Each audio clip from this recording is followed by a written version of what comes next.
ಅಷ್ಟೇ ಕದ್ದು ನಿಗೂಢವಾಗಿ ಅವ್ರನ್ನ ಬಂಧನ ಮಾಡವ್ರೆ.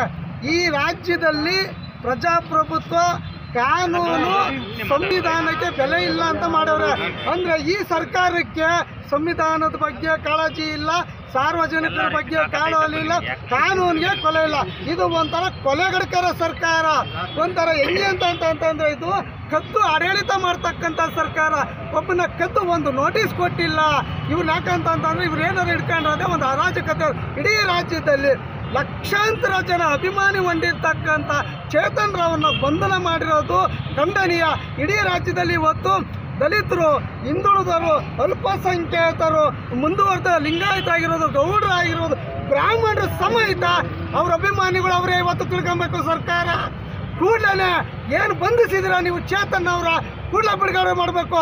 ಇಲ್ಲ ಅಂತಂದ್ರೆ ಮೊನ್ನೆ ಏನು ಸಂವಿಧಾನಕ್ಕೆ ಮಲ್ಲಿಕಾರ್ಜುನಗೌಡರು ಏನು ಅವಮಾನ ಮಾಡಿದ್ರು, ಬೆಂಗಳೂರಿನಲ್ಲಿ ನಡೆದಂಥ ಬೃಹತ್ ಪ್ರತಿಭಟನೆ ಇಡೀ ರಾಜ್ಯಾದ್ಯಂತ ನಡೆದಾಗ ಏನು ಜನ ಸೇರಿದ್ರು, ಅದೇ ರೀತಿ ಒಗ್ಗಟ್ಟಾಗೋದ್ರ ಮೂಲಕ ದಲಿತರು, ಹಿಂದುಳಿದು, ಅಲ್ಪಸಂಖ್ಯಾತರು, ರೈತ ಸಂಘಟನೆ, ಪ್ರಗತಿಪರ ಸಂಘಟನೆಗಳು, ವಿದ್ಯಾರ್ಥಿಗಳು, ಮಹಿಳಾ ಸಂಘಟನೆಗಳು ಎಲ್ಲ ಸೇರೋದ್ರ ಮೂಲಕ ಏನು ವಿಧಾನಸೌಧ ಮುತ್ತಿಗೆ ಮತ್ತೆ ನ್ಯಾಯಾಲಯಕ್ಕೆ ಮುತ್ತಿಗೆ ಹಾಕ್ಬೇಕಾಗ್ತದೆ.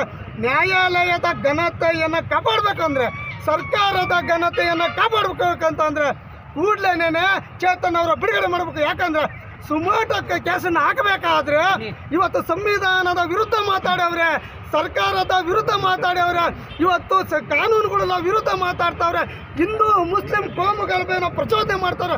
ಅಂಥವ್ರ ಮೇಲೆ ನಿಮಗೆ ತಾಕತ್ತಿಲ್ಲ. ನೀವು ಸುಮೋಟೋ ಕೇಸ್ ಹಾಕಬೇಕಾದ್ರೆ ಸಿಟಿ ರವಿ ಮೇಲೆ ಹಾಕಬೇಕು, ನೀವು ಯಾರ ಮೇಲೆ ಶೋಭಕರಂದ್ರ ಮೇಲೆ ಹಾಕಬೇಕು, ಯಾರು ಈಶ್ವರಪ್ಪನ ಮೇಲೆ ಹಾಕಬೇಕು, ಇನ್ನೂ ಏನು ಪ್ರತಾಪ್ ಸಿಂಹನ ಮೇಲೆ ಹಾಕಬೇಕು, ಇವ್ರೆ ಮಲ್ಲಿಕಾರ್ಜುನ ಗೌಡನ ಮೇಲೆ ಹಾಕಬೇಕು. ನಾನಾ ರೀತಿಯಲ್ಲಿ ಮಾತಾಡ್ತಾರೆ ಇವರು. ಇದೆಲ್ಲ ಸುಮೋಟೋ ಗೊತ್ತಿಲ್ವ ನಿಮ್ಗೆ?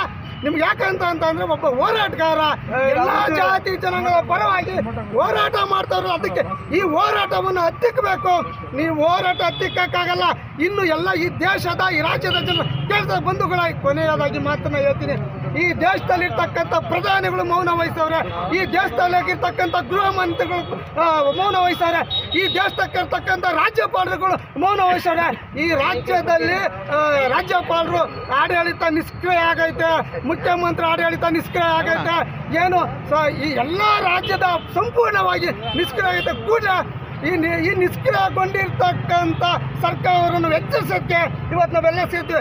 ದಲಿತರು, ಹಿಂದುಳಿದು, ಅಲ್ಪಸಂಖ್ಯಾತ, ರೈತ ಎಲ್ಲ ಸೇರ್ಕೊಂಡು ಸರ್ಕಾರಕ್ಕೆ ಎಚ್ಚರಿಕೆ ಕೊಡ್ತಾ ಇದ್ದೀವಿ.